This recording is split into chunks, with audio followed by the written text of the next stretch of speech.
Knowing when to get out of the saddle is a crucial skill to get right if you want to get the most from your cycling.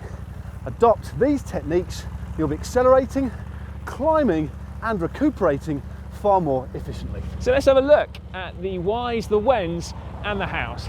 We nailed that. Yeah, we pretty much did, didn't we? That's a massive trump as well, sorry.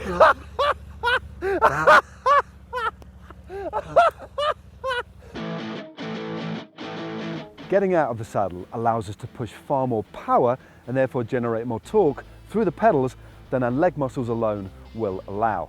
That's because we have body weight and the additional muscle recruitment of our arms, our shoulders, our back, our chest and our core to assist. Now there are numerous occasions where you might use an all-out sprint, the most famous being to win a bike race or just beat your mates. It doesn't have to be about winning though, launching an attack and breaking away from a group, again in a race situation. If it's not about racing for you though, sprinting's a great way of developing your strength and power on the bike, as well as being good fun. Now an all-out sprint is an anaerobic effort. It's very quickly going to have you out of breath and with burning legs.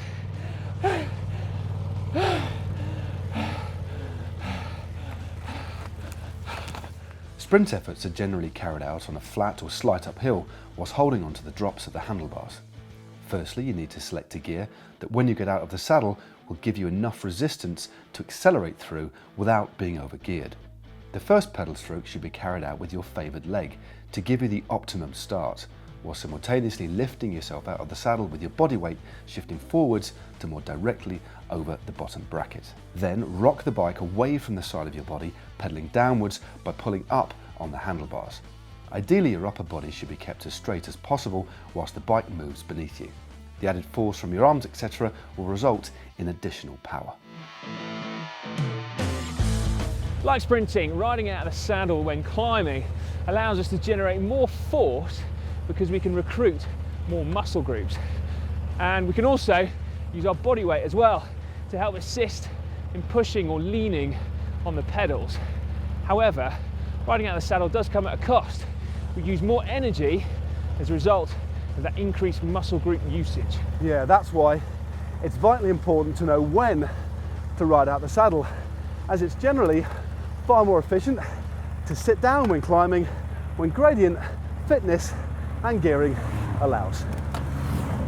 It's on shorter steep climbs or harsher sections within long climbs where we may need to get out of the saddle. Now this is generally done in shorter bursts due to the additional energy expenditure, so it's hard to maintain for longer periods unless you're Alberto Contador.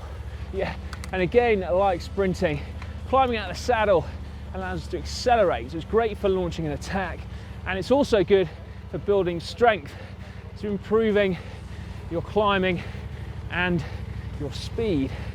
Yeah, and just like when sprinting, climbing out the saddle also allows us to accelerate quickly, fitness depending, so it's also great for attacking, and indeed developing your strength and fitness as well. Although you will find that with gravity against you, you will very quickly go into the red, even with a short, sharp out of the saddle effort. Your cadence should be lower out of the saddle than when sat down. So just prior to getting out of the saddle, change up a gear to give you more resistance to press against. This will help ensure a smoother technique and that you aren't bobbing around. Hold on to the lever hoods and push your body upwards as your preferred leg reaches the 12 o'clock position on the cranks. This will leave you in the best position to push downwards when you're out of the saddle. Whilst doing this, gently rock the bike from side to side by pushing it to the left when your right leg is pressing down and to the right as your left leg goes downwards. Gravity will assist here as the weight of your body will be over the pedal. Well, simply to relieve the stress on particular muscle groups that are utilised in pedalling for a prolonged period of time, i.e. your glutes in particular. Now if you're new to cycling, you may actually find it's quite difficult to stay in one set position for a prolonged period of time, and you may wish to regularly shift in and out of the saddle. Although you'll find that even the most experienced professionals will have to change position from time to time. When? Well, whenever you feel like it really. Your body will tell you when, Generally, if you've been seated in the same position for a long period of time, you'll get that telltale ache either in your legs, particularly your bum, or your lower back. And it'll be on like a prolonged flat section of road, or a long steady climb, or I always find, in fact, on an indoor trainer. Now, if your local roads are quite undulating, then you may never get into this position because the terrain will actually naturally having you going in or out of the saddle. But if you do have roads where you end up in the same position for long periods of time, you will know what we're talking about.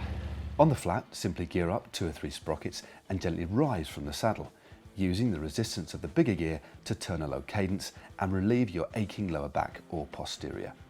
On a climb, adopt the same principle. Just make sure you rise out of the saddle in a smooth action and don't suddenly throw your bike backwards, especially important when riding in a group. Do you know what, Si? We've said out of the saddle 18 times since the start of this video. Crikey, 19 now after you said that. Hopefully though, it has clarified the why, the when and the how of riding out the saddle. 20.